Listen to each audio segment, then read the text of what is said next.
I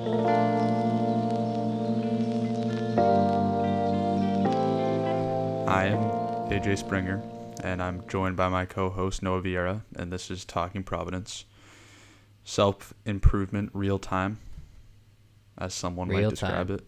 Yeah, well, I figured, we'll probably have to bounce this one on and off for a while now to figure out exactly how we want to brand this. But the way I figured it, and dealing with our conversation last week, and as far as it being a selfish project to some extent, yada, yada, yada, what it really is just watching two people think about what they want to do, try and do it, and then you get to hear feedback real time. So yeah, that's basically what it is. That's probably a better way of putting it. But this week is my topic that I get to talk about, and Noah gets to ask questions and think about and potentially shoot down. But I mean, it's my show right now, so that's pretty exciting. And what we are going to talk about today is a key principle that permeates all of our pillars. Now, what were our pillars again, Noah? Let me read them out. So we have fitness. We have a social aspect. We have learning. We have career or money. We have leisure and the art of doing nothing. And we have producing. I think that's it. We should probably write down exactly what these are for both of us, because we both have different ideas of what our pillars are. Well, I will say, I think, let me just double check here without making too much noise. So what we had agreed on was flip to again. Yeah. Wealth, education, health, relationships, social, adventure, leisure, and consuming and producing in all aspects of what we do as part of taking part in 100% of the upside of these activities. But there's something else that we have to do. So what I wanted to talk about today was the key principle that you have to keep in mind with all of these when you're trying to improve them. And that key principle is called the compounding effect. Ooh, I like that. So, what are you talking about, though? The compounding effect is very interesting, because the truth of the matter is, for the most part, it's considered as a investing concept and the concept of compound interest. However, it doesn't actually matter, because it can literally be applied to just about everything. And I would go as far to say, and this is not just my idea, you can find other people, you can look at Naval stuff, whoever it is, but majority of the gains in life just come from compounding. But let's start with the definition. So we have one from asset management, which is compounding is the ability of an asset to generate earnings, which are then reinvested or remain invested with the goal of generating their own earnings. In other words, compounding refers to generating earnings from previous earnings. So that's the AMG funds definition that I got. And you can see pretty clearly there what we're talking about, which is as you improve in these pillars of your life, the base gets higher. So now when you improve, you're not improving on the 0% or the 1% that you started off on. Now you're gaining 1% on 2%, 1% on 3%. General idea being is that over time you just get exponentially better. Yep. And so that's great, and that defines what the compounding effect is. Now, how do we achieve something like that? What are we supposed to do? And I'll throw in another quote at you because it's so eloquently put, and I am the name dropper of this podcast. But one of my favorite quotes, it's a Dan John quote that I'm pretty sure he was an Olympic thrower, I believe, and this fantastic strength and conditioning coach. And I'm pretty sure this was a quote of a quote. So getting meta here. But the quote is, if it is important, do it every day. If it's not important, don't do it at all. Ooh, I like that. So He definitely didn't come up with that. He's been told that before. well, yeah, but I think he explicitly says that, like the way he got there. So it's just, eventually down the line we'll just think of Dan John as having come up with that, and you know what? Maybe he did. But the point is, in order to achieve the compound effect, we have to take actions in these pillars pretty much every single day. Yes, there are exceptions. There are times when there'll be less. You may not do it every day, but that's the ideal, and that's how you're really going to get those gains in life. And if you really think about some of the classic like super tough guys, super motivating people, the David Goggins, the Jocko Willinks, the Cam Hanes, think about what they say at the end of their videos. David Goggins says, what does he say? David? I don't know. Man, what is David? Jocko Willink says, get after it. Cam Hanes says, keep hammering. And David Goggins says, man. Anyways, it's crazy that I forgot about it right now. It's okay. But as we said in the last week's podcast, we will start putting these in our Twitter. We got our Twitter up today, so that's big news. Or I guess it's yesterday when this comes out, but big news. Twitter's going to be firing. Here we go. Stay hard. We're talking. Stay hard. What are they referring to where Jocko talks about staying on the path? All of this stuff is literally just referring to compounding, because what they know and what they're talking about is if you slip up on all these actions that you're supposed to be doing every single day, you're missing out big time. So like it needs to happen. You need to figure out how to make that happen and make time for it every single day. Now, there's a big caveat here, which is that there's a reversal here, because just like the good things compound, the bad things compound too. Oh, yeah. Which is scary, because it's one thing to do nothing. And if you do nothing and you look at the opportunity cost of doing something, as we discussed last week, it's a ridiculous scenario where you're losing out on all of upside for something that has no downside. But even worse, if you replace your good habit or you spend time doing things that hurt you, they compound as well. And quickly what you'll find is you're in a pretty bad spot, which I'm sure we can both chalk up some past experiences to. And talk about those, because I mean, everyone knows what we're talking about, right? Something starts off as small and it gets big. It'd be nice to just try and think of that more from the upside from now on, though. Find things that you're going to do that can compound for you versus compound against you. Yep. So, this is all just a bunch of jargon and ideas and very high level, but I'll let you in on some little secrets of how I'm using compounding right now. I have a checklist of things that I have to do every single day. And as part of that, I try and do them all in the morning and get them done and dusted, before I do anything else. And over time, you can play around with that more. Once things are actually habits, then they're pretty easy to play around with. It's a little bit more fun that way. But my list right now is I wake up, I write, I read, I train, and I learn. Those 4 things. Knock them out every morning. What do you mean by write? So the writing is interesting, and we'll have to... Because that one seems... Like, the other ones are pretty normal, or seem normal in like comparison to like what you do, but like what do you mean by writing? Like just write out your thoughts?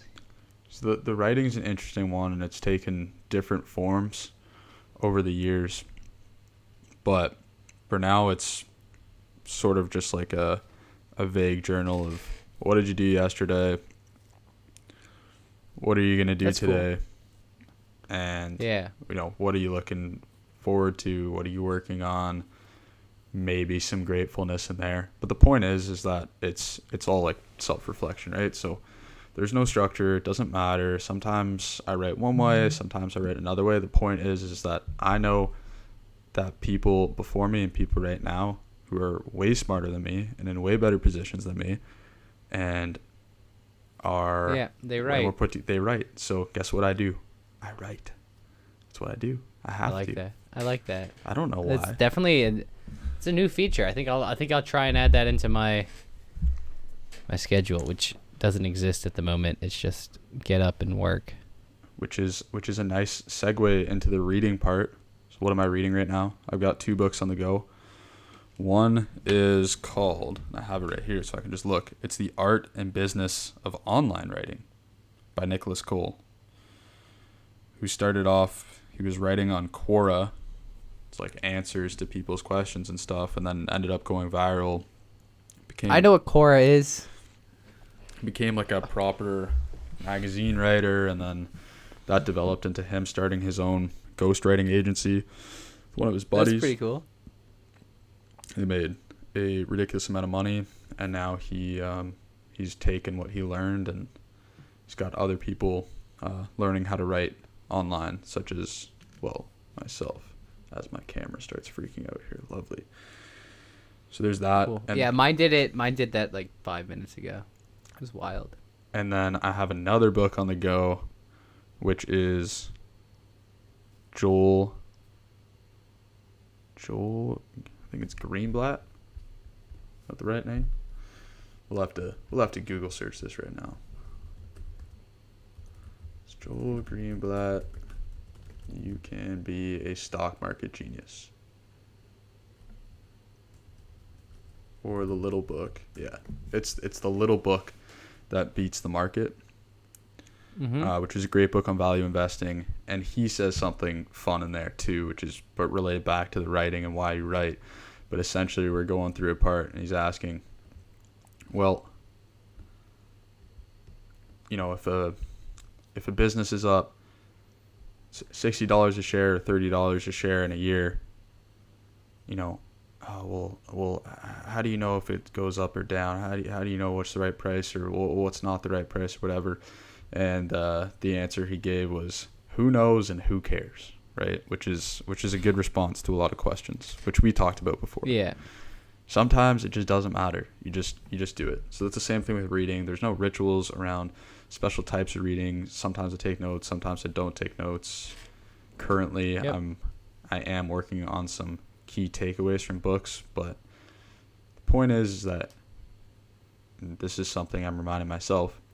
You start doing something and you just sort of figure it out. You don't need to figure out the most optimal, ideal way to do something. You just do it, and that's enough. Yeah. So then we have to train.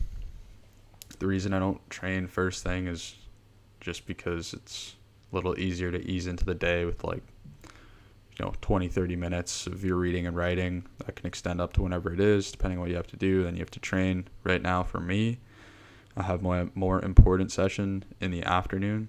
So the training in the morning is just to prepare for the day. And if that's something you've never done, when we talked about this, start, because you will never understand how you were able to function prior to doing this. The act of getting moving, breaking a sweat in the morning before you have to work and do all these other things is life-changing. It's almost like there's... Yeah, it's actually wild. It's almost like it's like a there's drug. There's some kind of effect there, like a compounding effect or something. Anyways. That's too meta. It's just a drug. It just gets you high. And then the last part is the education. So right, as I mentioned, I'm working on some financial modeling stuff. I'm working on some Python stuff. I don't recommend this, but I do alternate back and forth. And the idea there is just get in an hour and a half there, and then boom, there's your morning done, and then get to work. So that's how I do things. I do not care how you do things. I don't know you. Well, I know you, Noah, but they have to get done. So you figure out how you're going to do that, And I can tell you right Yeah. now, it is not a fun game leaving them for later on, such as I've done on a day like today. Today was a bit of a weird day. I had to do stuff later on. I still have to do stuff after this. Not fun. Just do it. Yeah, no, it's not ideal. No, it's not at all. And then the last part. Although you definitely meet new people at the gym when you go at a way different time. Yeah. So Whole different crowd. again, and you can the better you get at this stuff, the more you can play around. Because what happens is like I really enjoy reading now, which I did not for. It took me a while to enjoy reading, but now I really do. So during my breaks at work throughout the day, like I read. Like I'll pick up another hour of reading throughout my day, and it's just something that you do. So you can imagine, Yep. like I could ditch the AM session. It doesn't even matter. And then just bump up what I read during the day and end up reading for like think about the breaks you take during work. If you spent that reading, what you would get. Point is, you're not going to do that unless you really like it. So leave that off Yep. the table. Now, one other thing. One other last thing, or I guess there's two more, because what have we covered there? Well, we definitely have the learning through the reading and, the education component. And we also have the producing. We're writing. We're getting our thoughts out there. We're probably producing within our education component itself, because we're not just reading. We're working through some kind of courses. There's exercises that you have to do, and you're working on that as well. And then you're training. What we're missing there is the social aspect.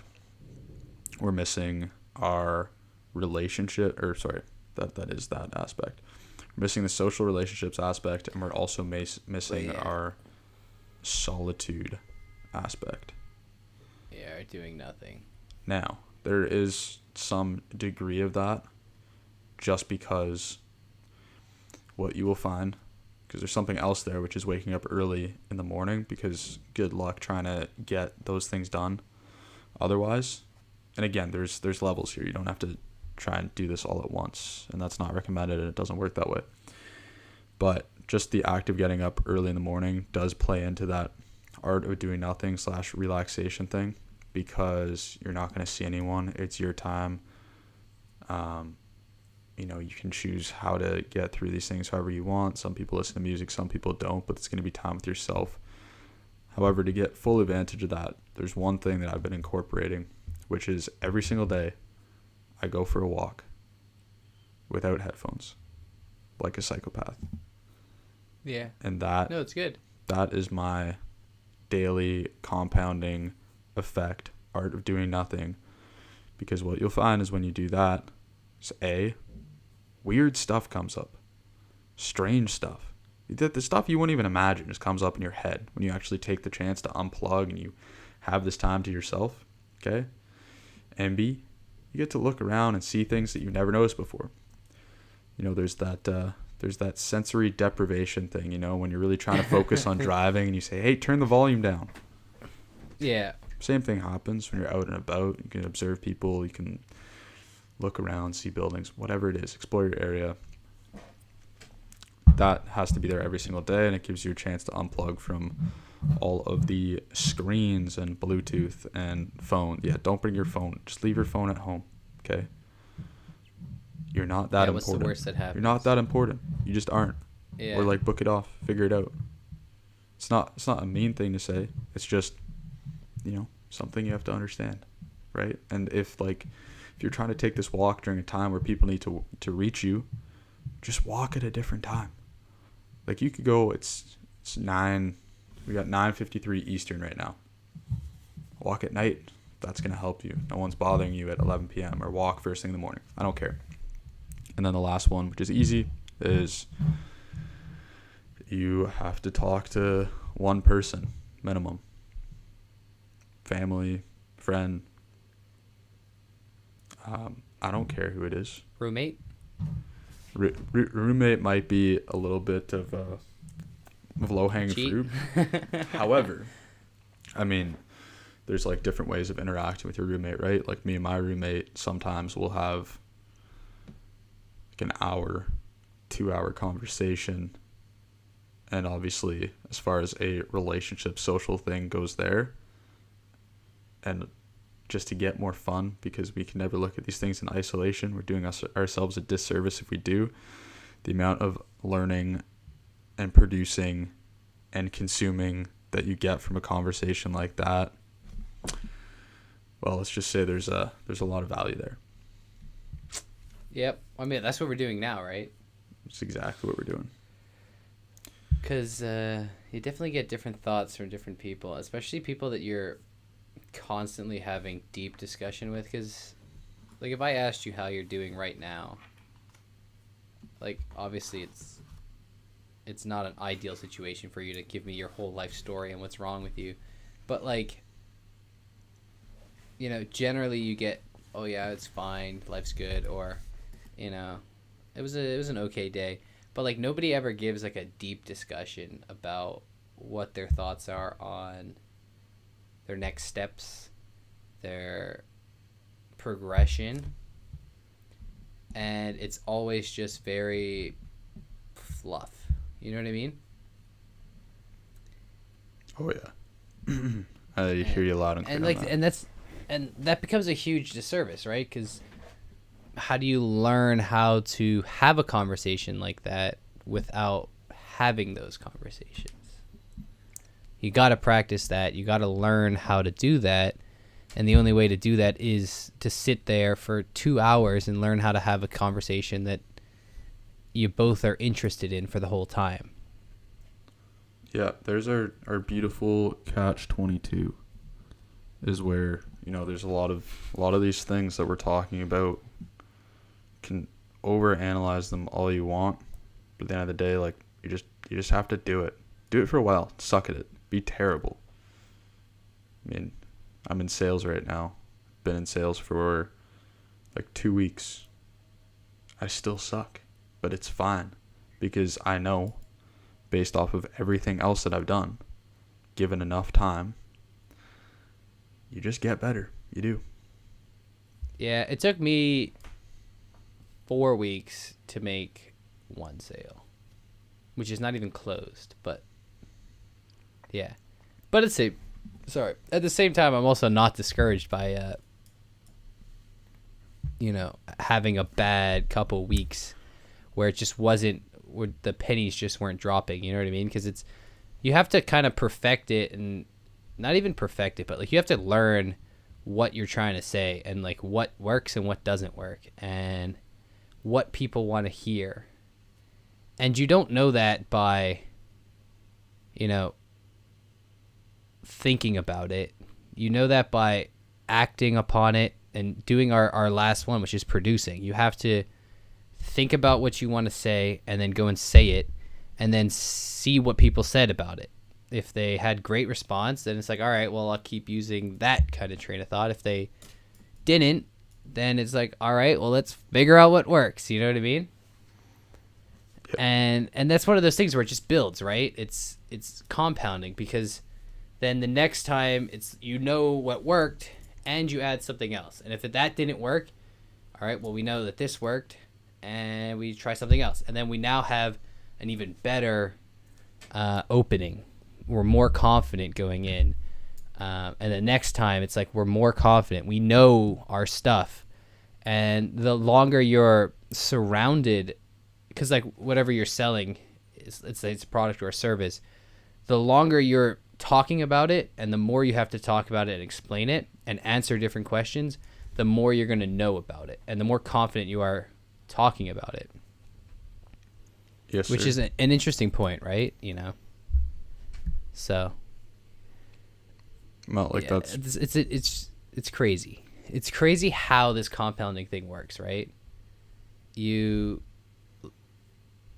start something and then you don't see anything, and then in a month you see a little bit, and then in 6 months you see crazy results, and in a year it's like, wow, I'm a whole different person. And that could be in any aspect of your life. I mean, it's, yeah, you know, it is quite something. So now, some observations from doing this, going through these processes, at least in the short run. So one of the fun things here is and what usually happens. There is a YouTuber that mentioned this, which is why I think of it. But what usually happens is you have someone like me who sits here, right, and I'm just barking to you, Noah, saying, "Hey, I define these pillars. We define these pillars. Now you have to pick one action every single day that goes towards these pillars, because we know that there's this thing called the compounding effect, and we need it to work for us to improve in all these aspects of our lives. And if we do, it's going to be really good." So I say, okay, wake up tomorrow, and I need you to do these 4, 5 things. And you say, great. And you wake up and you do it tomorrow. And the next day you do it again. And the next day you wake up at 2 o'clock in the afternoon. Okay? And you just completely screwed up. You missed the entire day. Guess what? Like, we can break it down micro, we can go macro. It's all the same, okay? When you're doing these things, you're going to suck. You're going to suck at building these habits. You're going to be terrible. You're Jordan Peterson for you. It's you're a terrible employee and you're a worse boss, okay? Except you are your own boss. You're both the employee and the boss. You suck at both, right? How do you get by that? Well, the mindset that's worked for me coming into this is just knowing that, and not to get too down on anyone, but just knowing that you're gonna suck going in. I want to start training jiu-jitsu. We talked about this before the podcast, and now I actually have an opportunity to, and I'm gonna start next week. And all I can think about is how badly I'm gonna suck on day one and how awesome it's gonna be, because I'm gonna be the worst one there. I'm gonna be terrible, and I'm not gonna care at all, because I know. And this is why you have to go through these things. And when you go through in like one aspect of your life, you see that you can do it in many others, whether it's lifting, whether it's education, reading, whatever it is. You know that down the line, you're going to be awesome if you just get past the hump. So as far as establishing the habits too, same deal. Yep. Yeah, no, it's crazy. Like, I see that. Like, I've done jiu-jitsu now for 6 weeks. And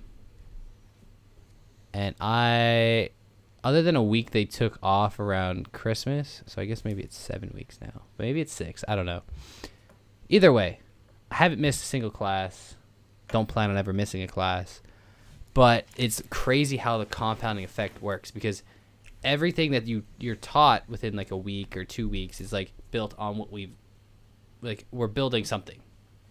And then you know something. You know, like an entire chain of like where you need to be. And it's like, by no means am I good, but by no means am I anywhere near as bad as I was on day one. Like, day one was brutal. Like, I had to learn how to fall, and you sit there and look like I don't even know, like a child not even knowing how to fall correctly, because you have to learn how to break fall so that you can, catch yourself when you fall, so you don't take all of that impact on your back or neck or side or whatever. You just transition it all to the ground, slap your hands out, hit the mat. And it's a really interesting thing, but you learn that on day one. And we were warming up, and we had to do forward rolls. By no means do I actually know what I'm doing now, but like, I can kind of get a forward roll. But then it was just like, just rolled and flipped over. And then the backwards roll was even worse. They have this side over your shoulder roll that my coach likes to do. That one's the worst. I still look like a complete idiot, but less like an idiot after multiple times, And I think that's what you're excited about, is like, the more you work on something, and jiu-jitsu is like a really easy one to see, because you get better. You either are getting beat up or you start beating up people. There's no ifs, ands, or buts. Which is, I'm happy that you brought that up, because that is one of the most important things to be able to actually take advantage of this. And it can be more difficult with things that are harder to define. But there always has to be a sense of accountability. And that goes for everything. So, like, jiu-jitsu is a really good example, because where's the accountability there? Well, A, it's a class. You have a group of people. So if you start missing, they're going to say, like, what's up? Or ask you about it. And B, again, because it's a class and it's an environment, when you go, you will either see yourself improving or you won't over time. Like, don't look at the day to day. But over time, you're either improving or not. And you have coaches there who are telling you if your technique's improving or not and helping you do that. So what do you do, though, for things that are a little less well-defined and don't have built-in accountability like that? There's a couple things. And one of them is tracking.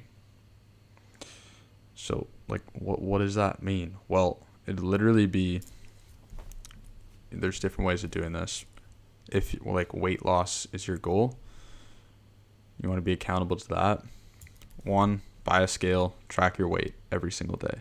It's not to check your weight change from day to day. It is to keep you accountable to the process itself, right? You can average that out. You can do whatever it is. The bottom line is, if the scale's not going down over an extended period of weeks, something is not going right. Layer that on. Number 2 is track. It's actually really funny when you think about it that way. Oh, yeah. Like, it's that simple. Like, I was talking to my mom about this, like, very quick side note. Like, we were on a walk today, me, my mom, and a friend of ours. And, like, we're all on this kind of journey of losing weight. Them seeing me lose weight kind of makes them think, oh, it's a good idea for us to lose weight. But we were talking about it, and she's like, well, yeah, but you're not understanding. Stepping on the scale is not the same because you're also working out. So you're putting on muscle. And it's like there's different density there. I'm like, yeah, but I'm just looking at the scale. It's like a very objective. Is stuff moving in the right direction or the wrong direction? And if it's moving in the wrong direction, I need to reevaluate and see what's happening. It's like, is the waistline still getting smaller, but I'm getting heavier because there's a lot more muscle mass? I don't know. But that's something I can look at if I have a tracker. If you don't have a tracker, it's like, what do I do? Sitting around guessing. Looking in the mirror, it's like, I think I look better, but it seems kind of vain. But yeah, it's a really good point, you know? Yep. If you have a scale, you know what's happening. You know if it's either going positive or negative over, extended period of time. And the same thing goes, I mean, you can layer onto that because ultimately, and this is a concept, I'll say it's a concept from Darren Hardy, who wrote a book, The Compound Effect, which should be like a prerequisite to this. But it's also is like you're never going to change anything unless you become aware of it. So that's where tracking comes into.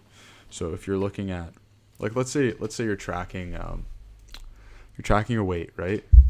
And now it's not going down. Yep. And you're like, oh shoot. Well, like I have to change? I think I'm doing a good job, right? I read this Muscle and Fitness article. Anyways, you're like doing stuff. The point is, okay, let's track something else. Let's track everything that goes into your mouth on a day-to-day basis. I'm not talking about your toothbrush. I'm talking about what you're eating. Okay. So also, that one's a good one for consistency mm-hmm. and compound interest. There you go. You keep brushing your teeth every day, you generally don't get a cavity. Brush and floss, highly unlikely you don't get a cavity. Yep, and guess what? It's also a good one. You miss a month, oh boy. It's also a good one for looking at the power of accountability, because when you were a kid, did you like brushing your teeth? I still don't like brushing my teeth. Right, you don't like brushing your teeth. Why do you brush your teeth? Well, like, why did you start brushing your teeth? What's the real reason? There's a right answer. Not have bad No, breath. that wasn't the reason, though. That wasn't the reason you did it. What was the reason you brush your teeth? The initial reason? Because I was told, brush your teeth before you go to bed. Yes. Then it's answer. Like, you're sitting in bed and your mom's like, are your teeth brushed? Oh. And you're like, I have this moral conundrum of I don't want to get up. I also don't want to brush my teeth, but I don't want to be that guy just lying. So, like, 9 times out of 10, I would say, yeah. But then I'd feel bad and go and brush my teeth.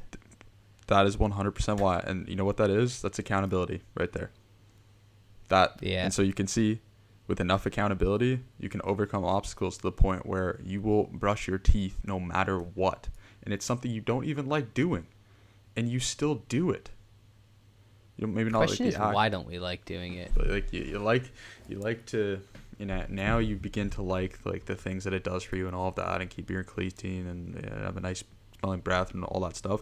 But it initially came down from that accountability there. And Alex Hormozy talks about this all the time in his sales training as like a little anecdote to show people like the power of accountability, and like, hey, well, you know, like, what if we could get you to do this, like brushing your teeth, right? If it's selling like a fitness program and you like don't like working out, Yeah. it's like, well, what if we could get to the point where you come with us and you train for 3 months and then you work out like that, as if, you know, you just do it because you do.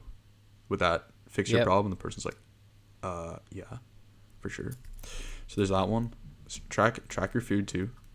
You can do that if that's like an issue, if you're trying to make a habit change there. I think an important part though with making a habit change is understanding why, because it's hard to understand the like, oh, I don't like doing this right now. I don't want to do this right now. Why am I doing this? Like, if you don't have a strong reason for why you want to do it, then it's hard to stay motivated, right? Like, you have that accountability, but like the best accountability is yourself, right? If you know the purpose behind why you're doing something. Like, I noticed this with like school. It's like, why am I studying this? And every time it came up with because I don't know. Like, I don't need this. But yeah. So like it made it far more challenging. Like, then you have people like you who are like, hey, let's make sure you don't fail. And then, you know, I have some accountability. But like, if you have that reason in your own mind, it makes it a lot easier, because if you don't have somebody, you still have yourself being like, yeah, well, I don't want to be, I don't know, let's say you're 280 pounds. I don't want to be that heavy. So it's like, all right, well, now it's like I have a reason. I have a reason why I'm watching what I'm eating. I have a reason why I'm stepping on the scale. It's like, because I need to see that change. Exactly. And Yeah. I mean, we'll have to get to those whys, because I mean, we talked about that on the phone a couple weeks ago now, but we'll have to get around to that. Yeah. Now, how do you do this when things aren't well defined? Just pick anything. So let's say it's a reading habit. Let's say set a minimum. There's like the classic from the 75 hard program. You have to read 10 pages a day. So have it set up somewhere. Take a sheet of paper, take a whiteboard if you have it, whatever, and then just write down like 7 slots for like read 10 pages, and then as you go through each day, just cross it off. And that way it's right in front of Yep. your, so keep it somewhere where it's in front of your face so you see it. That's like a David Goggins special too, where he was slapping his goals onto the mirror in front of him. Sorry, he was writing them on the mirror. So every time he looked in the mirror, he'd see his goals. Okay, don't do that. Your roommate / mom / whoever is going to be very mad at you. But find a place so you can have these things in front of you.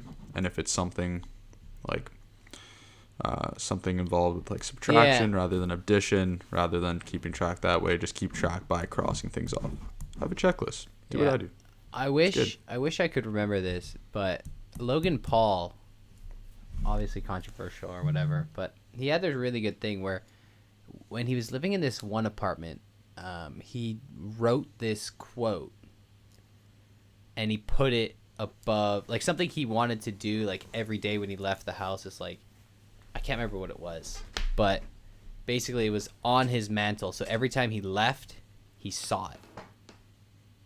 It was like, as you leave the house, it's just like that extra thing of just like, oh, go and kill it. Like, I don't know what it was, but it was interesting because it's like, I don't know if that's going to work, but at the same time, you know, look at the success that they had, him and his brother. You know, maybe the constant reinforcement of like telling yourself, this is what I want to accomplish, and then just reading it every day. Interesting thought, right? Oh, definitely. I'm not suggesting. I'm not suggesting I'm gonna write my goal right here, although I should, because anyway, you guys can keep me honest. And I'm sure, right on my whiteboard. and I'm sure you've heard this before too. And I had someone explain this to me. I think it was yesterday, but I've heard it a million times before. And it's like having these strong convictions about goals, and especially being able to visualize them. Like not to the degree of a weird like law of attraction thing, but more so, it's like there was this thing back in high school where our strength conditioning coach was trying to get us to drink more water, and there was like an out of sight, out of mind. It's like put the bottle on your desk and you'll drink. If the bottle's in your backpack, you won't drink. And that was true. And that scales up to like your goals as well. It's like when you see these things and you think about them, and the more specific they are, it's like that's just how things work. I can't explain it, and guess what? I don't want to. Yeah. And I don't care to, because if it works, who cares, man? Yeah, that's another concept. It's like, oh, would I go and change anything in my life? Well, you can't. Yeah. Like, why are we asking these situations? Like, why does it work? Nobody knows. Yeah, it's like It's just the way we are. yeah, it's like so. Do we need to know why it works for it to work? The law of attraction isn't scientific. Do you have Could be. everything you want? No. Do you want everything that you want? Yes. Are you willing to try something that will not hurt you at all? How is that going to hurt you? By actually believing something and having convictions and taking actions every single day to try and get to where you want to be? That's going to hurt you? Are you crazy? Paper cuts. Paper cuts. My goodness, right? But anyways, before we get completely sidetracked, so I think so the point overall is to say, okay, you have to identify what it is that you're going to do in each category that's going to help you towards where you want to go. Do it every single day, a la Dan John. Realize that you're going to, if it's the first time you're doing like one of the activities, you're going to suck at it, and that's fine, part of the process, just stick to it. B, you're going to suck at keeping on track with everything. Track how many times you're hitting each of your things a week. Make sure you're crossing it off. It's something active you have written out in front of you, whatever it is, and you can apply that to other goals and stuff. Weight loss, money is an important one too. The accountability with money, it's really easy there. If you want to pay yourself first, invest more money, and you can't, track everything that you spend. Every time you swipe your credit card, what is this, 2004? Every time you tap your credit card. He's an old man, folks. Every time you tap your credit card, keep track of that. Or like tap. whatever. What's that? Like, if anybody watching in America, they're not sure what a tap is. If you insert your chip. Come on. I know those Americans. You gotta be. You went to Miami, didn't you? You I understand? forgot. It's so weird because they are like ahead. the financial, like they're the like ahead of everybody, right? And like how big their economy is, but none of them tap anywhere. It's like you allow tap, like even Bermuda has tap at like most places. Too much credit card fraud or something. I don't know. Another thing that's crazy in the U.S. That's a very small side note. Is the fact that they let you take, like, when you go to a restaurant, you put your card in the little slot, this is what you owe. You owe $100. You stick it in there with the bill. They take it, swipe it, and then bring you back a receipt to sign and put a little tip extra. Wild. Like, somebody could just take a picture of your credit card. Like, now they have it. They have the front and the back. It's a great point. Wild. That is a great point. Canada, they bring you the machine. You know, Bermuda now they bring you the machine. Like, I don't understand what's going on in the U.S., but you got to figure that stuff out. All right, but any ways, okay? So figure out how you're gonna track your spending. You can look at your statements at the end of the month if you'd like to do that. But I'd rather have you look every single day and just track. And at the end of the day, okay, say I spent $5 here, $10 here, whatever it is. I spent $50 today, okay, and just keep tracking like that. Just go. We talked about this. Another big part of accountability and doing it this way, where you're actually tracking something. Pick anything, track it. How many pages you read that week? I don't care what it is, but you get you get a pulse for whatever that activity is. Now, how do you describe a pulse? Well, it's sort of weird to describe, but it's like essentially you just start to have this weird in tune understanding of your behavior so that you actually just begin to know it. I first had this experience way back in the day when I was tracking calories, but it gets to the point where you're essentially seeing the matrix, right? And you just know based off what you ate without even putting it in, you know exactly how many calories everything was. You know how many calories you need to maintain your weight, gain weight, lose weight. Same with the scale too, right? Tracking your weight every day. It's like you almost know just based off what you did yesterday. Yep, I'm going to be 180 tomorrow, 182 the next day. So that's like, it's so weird. It's pretty cool. It's a weird little superpower. Because also I can look now and I know how many strawberries are in that cup, and that's about 140 grams, which is one serving. There you go. And I don't even need the scale. And all of these things, I still use it. The nice part about these things, the accountability aspect, is it's all just a means to an end. So that you should be comfortable with that, because you only have to do it for call it 3 months. Once you do something like this for 3 months, as far as the tracking goes, guess what? You don't need to do it anymore. It just becomes, it becomes who you are. Like I don't have to think about how many pages I read, because I just read. Yeah. There was a point. There was a point where I read 1 page a month. So you have to track and say, okay, I'm going to read 10. But then all of a sudden, guess what? Put down, I'm going to brag here. I'm going to put down 150 pages today. Okay. Do I get a gold star or anything? No. But do I need to track my reading? No, that'd be weird. Okay. This stuff is a little bit weird.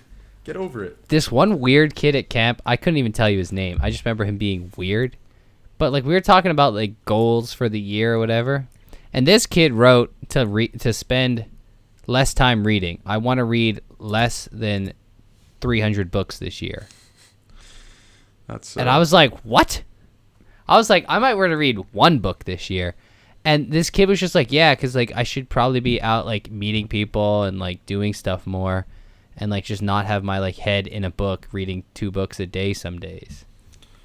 I'm just like, there you go.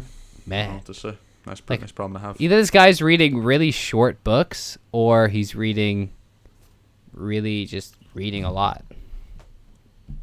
Yes. But you think about it, I need to watch less Netflix. Not me now, because currently I actually have not watched I watched 1 movie 2 weeks ago, and then that's been for this year, which is kind of sad. It's kind of sad, but at the same time, it's a much better situation to be in than the opposite. Oh yeah, no. If you don't have anything filling your life and you're just sitting there watching Netflix, it's less ideal. I will throw that back to the concept of working out before you start your day. Yeah. Because it's all these really comfortable things that you can settle into. They seem pretty good once you adjust. I've been there. Yeah. I've been there recently. Been there 3 weeks ago, where I got back from Florida and I had a week off before work, and I just decided I'm just gonna chill out and do that stuff. And it feels good. Yeah. As soon as you switch back to your productive routine that you actually keep, you're like, oh man. Yeah. That was terrible. Why did I ever do that? Yeah, and it's you can see a noticeable difference, right? I'm not saying you were hopping on the scale, but if you hop on the scale every day and you start not going to the gym, not really caring about what you're eating, and just eating while you're stationary all day, you're going to actually see, if you do that for a week, you'll see yourself gain, 5 pounds? Yeah, it's going to be ugly. And that's another thing too. And obviously we all struggle with this because it's hard. But when you blow it, because you will blow it at some point, you can't lose this game unless you stop trying, okay? But you will relatively blow it at some point. You have to get on the scale the next day. You have to track how many dollars you spent the next day. You have to do it, because those are the times you're not going to want to do it. That's where the real accountability comes in. Which, you know what?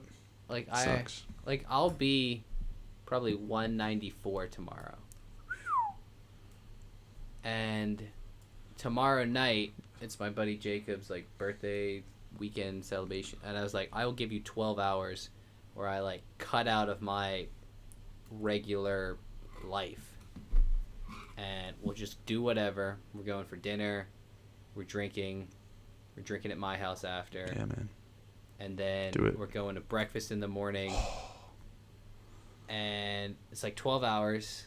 Then 11 o'clock I'll be back at jiu-jitsu, and then everything's just back to normal. But I guarantee when I weigh myself in the morning, 197, Yeah, you're 198. gonna feel terrible. Probably gonna get tapped Yeah. out a couple times. Might even throw up on the mat. Who knows? But like I don't care, because it's like I've actually like cognitively been like, you know, it's a purpose behind it, and then I'll just come back down. And it's like I have the rest of the month where I'm just gonna be super clean like I am. And like it's not like I'm gonna hit, oh, I went out one night or for 12 hours I took a hiatus and now it's like, oh, this is my new life. Because it's one of those things, and like I was talking about, it's like momentum. It's like when the boulder starts rolling down the hill, or the car is, you're driving your car, right? And that's probably a better one. It's if you take the foot off the gas, the car still keeps going. If somebody tried to get in front of it and stop it, they would die. You know what I mean? Oh yeah. There's still so much momentum. You put your foot on the brake and you start doing that for an extended period of time, it now slows down the car. It has less momentum to a point where somebody could step out in front and just stop it and start pushing you backwards. And then once they start pushing you backwards, then the backwards momentum starts getting in. And then it makes it easier for the backwards push to keep going. And then eventually you just backwards. Is that going to happen with the 12-hour thing? Probably not. No. But, you know, because it's something that's just, you've built it in. And you just mentally decide, like, oh, I'm going to just do it. We're going to do it right. You know, I bought some alcohol. It's wild. I was talking to this one guy that I was working out with, and he's like, oh, yeah, earning your drinks, because it was a Friday night at, like, 6 p.m. till 7. They closed at 7, so it was, like, right till closing time. And I was there I got there probably around 5:30, but, like, just kind of messed around for the first, like, 15 minutes, and then, like, had a proper hour and a half, or hour 15 of, like, solid workout. And he was like, yeah, you earned your drinks. And I was like, yeah, I stopped drinking now, though. I'm like, he's like, oh, really? And I'm like, I started working for an alcohol distributor and stopped drinking. And he just thought that was really funny, but it's wild. It's like, literally, I keep a bag of chips in my house all the time. And it's not even like a closed bag. I keep an open bag of chips. Because I just want to mentally be like, no, I'm not going to do that. Like, I could actually just unroll it, grab one, and nobody would know. Like, a closed bag, it's easier, right? Because you have to open it, and people know that you went in. Man, that's a crazy mentality. Holy. Yeah. That's scary. My uncle once was on this crazy diet, and it was 1,000 calories a day for a month. No, I can't do that. It's a literal starvation diet. And no exercise. The guy I work with did this one where it was like 500 calories a day, and you had to like inject yourself and I'm like, and he's like, yeah, I lost 25 pounds, and I'm like, enjoy it on the way up, my friend. fair enough. Enjoy it on the way fair up. enough. Like that's it. If you need to lose 25 pounds, like for health reasons, by all means. But like, I'm like, no way. Like, I'd rather spend 6 months and just slowly do it, and build the lifestyle. Build the infrastructure, baby. You know, everybody has their own thing, right? Everyone, and that's the thing we have to realize. Like your uncle doing 1,000 calories might not be ideal. Well, I got two stories for this. Or two parts to this. Fair enough. Which is A. Please, I will sit down and listen. Which is Actually, I've been sitting this whole time.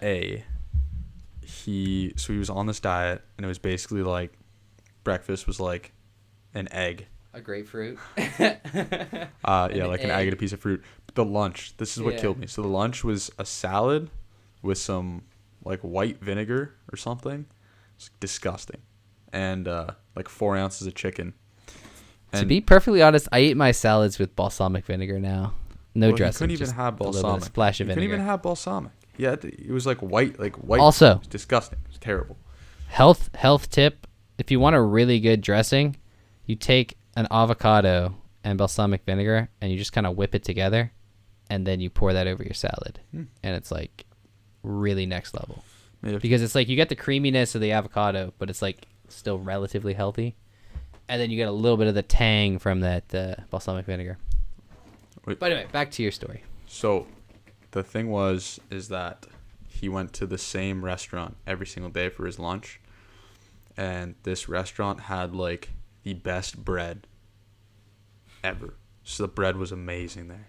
But every day they would bring him out the salad with the chicken. So one day, me and my cousin, who's his son, we went for lunch with him, and he sat down and he ordered a salad and the chicken, and we ordered our thing, like I don't know, like grilled chicken club, like whatever the heck it was, right? With like French fries. Yeah.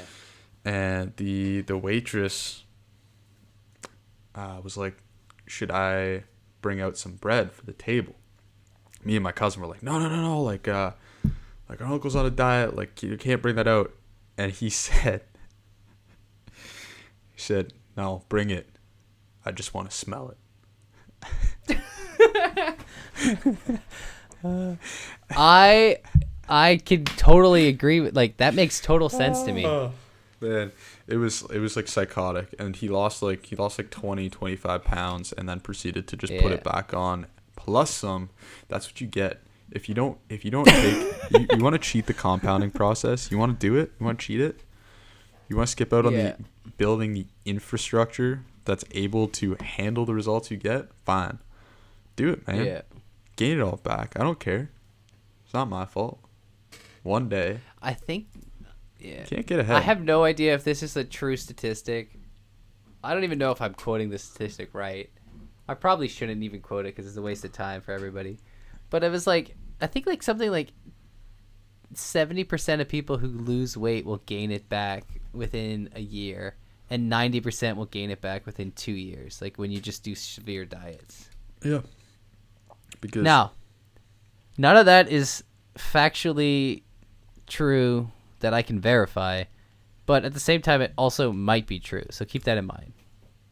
But I don't think it's far off, because most people that I see who like really push on diet and not like a lifestyle change, and I think the why is the big thing as well, right? It's the why, but it's also the how. No, because it's like, It's the how too.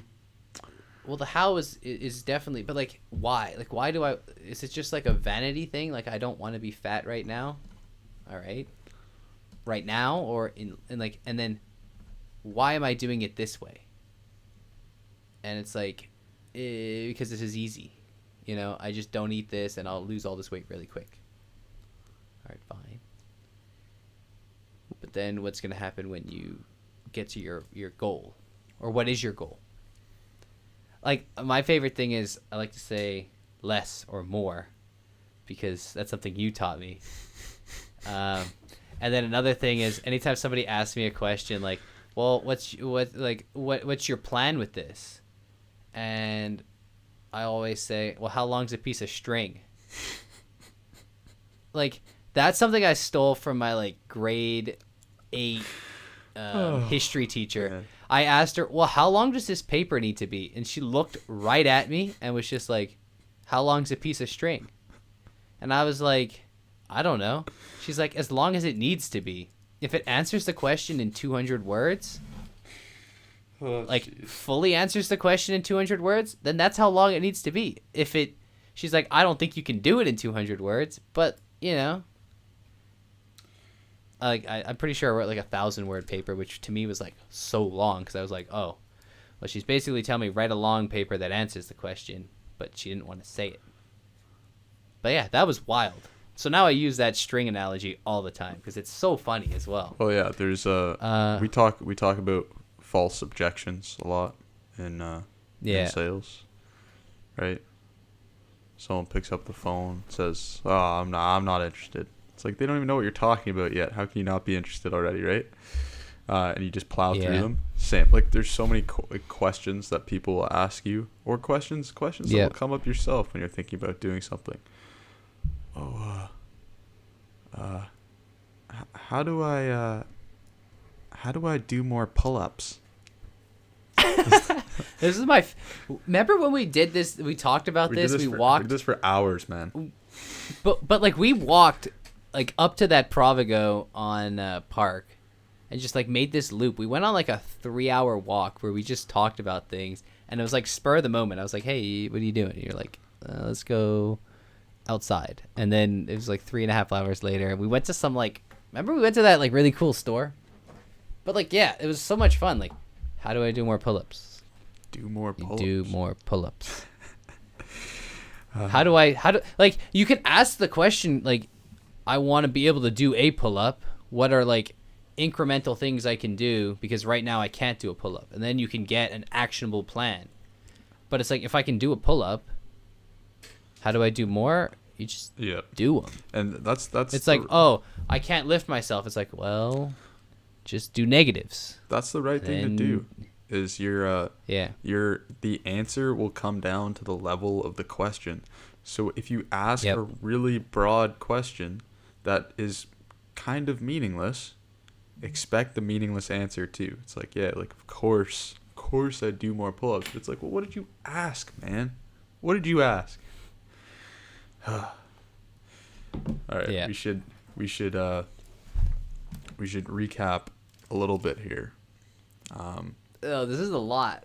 I'll let you try to do that because I have no idea what we're doing. Other than, But this is another thing. It's like you just saw in this conversation, like it just compounded, right? Like we started talking about something, and then it just like everything just built, and then we just had all this momentum, and now it's like, what did we talk about? Yeah, well, it's like the third time regurgitating, but here it is. You start with your pillars, okay? Yep. They don't need to be my pillars. They don't need to be Noah's pillars, but they are pillars. Then you say, you need a pillar. And this is just before goal setting or like any of that stuff. Okay? Actually, you need more than 2 pillars, because if you have 1 pillar, you have an umbrella. If you have 2 pillars, you have like that weird like Stonehenge thing. 3 pillars, now we're talking. Now you got actual structure. Right. So you start and you want to incorporate these things to your life. How do you do it? Well, the first question you ask is, I mean, like, what's the best way to do this? Like, how do I build this infrastructure in my life? It's like, okay, well, the way this all happens, all these gains come from, is the compounding effect. So you find small actions that you can do on a daily basis that will compound over time. Now, caveat, they technically do not need to be every single day. Some things aren't going to be every day, but the general idea is repeated many times. Okay, so you find what those small things are. Now you just go out and you do them. Ideally, you try and do them in the morning, because that's going to be the best time to get them done. But just get them done regardless. Expect that you're going to suck. Do it anyways. Keep going. Keep being terrible. Over time, you get better. In areas that you're struggling, in areas that you're not seeing results, you have to be more accountable. How do you be more accountable? You observe your own actions, and you do that by tracking your behavior. You could track your weight, you could track your finances, whatever it is. It just needs to be something that you see on a daily basis so that you get a pulse on the activity. And be honest with yourself, right? Like, you can't make excuses for everything, and you have to be able to evaluate and be like, all right, what's the problem in this situation? Exactly. Like, why am I not getting the results I want? It's probably me, right? But do not think before you do. The only thing that counts here is doing. So make sure that when the problems that come up are problems that they're like operator problems, right? They're just in time problems. They're not just in case problems. Well, what if I wake up and I'm like tired, and it's like, no, like you'll just figure that out when you're there. Okay, like there's not a what if game. This is not a game at all. Like, these are just things you have to do. At least, yeah. I think, right? I think you have to do. I mean, it's the idea of being proactive rather than reactive. It's taking that step, doing something, so that you don't have to just see what happens and then react. Yeah, like, and let's like hit it with the cliches, man. Just like fall forward and all that stuff, right? Yeah. Fail faster. Do that. Fail faster. It's interesting. It's interesting that the idea of compounding is so like tied in with this, like our premise of what we're talking about, like this whole idea of Providence. And like I'm gonna repeat the name or the definition of it, which is timely preparation for future eventualities. Like doing stuff over time and then what happens in the future. It's like, and it works both ways, right? If you do poor preparation, you get poor future eventualities. You do great preparation, you get great future eventualities. You do mediocre, you get mediocre. So like, you know, it flows that way. Unless you're lucky. And there you go. In which case, if you're lucky, come on the podcast. You know, you probably won the lottery, so you can probably throw us a couple dollars, and then, yeah. That would be the wrong answer, but because that's not how you end up paying yourself first. So there we go. But anyway, I think that was a great recap. Yeah. I think we had some good discussions there. You know. You got any? Once again, a disclaimer. We don't actually know what we're talking about. We're just having these conversations, and eventually, you know, something might pop out that's of use. But like, don't take everything we say as like these guys have it all together. Yeah. By the way, all we're doing right now is the other disclaimer is that we are practicing what we're preaching. We're just doing because we are practicing what we're preaching because literally all I'm trying to do right now is exactly what I just told everyone else to do. This is just one aspect. Yeah. This is just one pillar that I'm looking at, and I'm like, okay, here's an opportunity to do this and do it over and over and over again and get really good. And here I am talking about what I'm doing.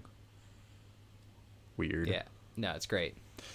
It's cool. It's like, it's our producing element, and it's a huge pillar and something that you need to. And like, this doesn't have to be your outlet, right? Like, you don't have to be like, oh, I'm gonna do a podcast. You could just be doing anything. Right. Like, literally anything. Like, go for a walk. Like, it's so easy to just walk for 10 minutes. Oh, instead of driving to the grocery store that's 10 minutes away, walking, just. Or like instead of Uber eating that delivery food, you know what I mean? Like, just walk to the restaurant. Now, and that will be better. Do you have a sneak peek for us for next week? Because I heard a rumor that it's your topic next week. You get to monologue. Yeah. So my topic for next week is rest. The art of doing nothing. Which I've had 22 years of just absolutely crushing it. And like now it's the rest that I take is very important. The idea is like we got to use effective rest, and rest days is also, there's two elements to it. It's like rest days where it's like you just don't do anything for that day and you like recuperate, is also sleeping. And the importance of like sleep for your function. Like there's this, not a sponsor because I see people who make videos and do podcasts say that, but there's this thing called Whoop, which I'm going to get, which is a wearable, and you wear it all the time, and it's supposedly the best. You get me. And basically when you wake up in the morning, it tells you what your like strain on your body was and how much you're recovered. So you're like 98% ready to go. You're 92%. You're 75%. That means you probably should go back to bed. Or you just killed it the day before, just killed your body. But like that's something that we're going to talk about. I'm going to definitely have a little bit more information about that one. If you get us a Whoop sponsorship, that'll be the end, man. Like that's you made it. You're done. You don't get the podcast anymore. You won. Hit us up, Whoop. But like that's something I'm gonna do. For sure, because I want to start tracking how much strain I'm putting on my body. It's like another accountability thing, and this one tracks everything that you're doing. It tracks your heart rate, your blood pressure.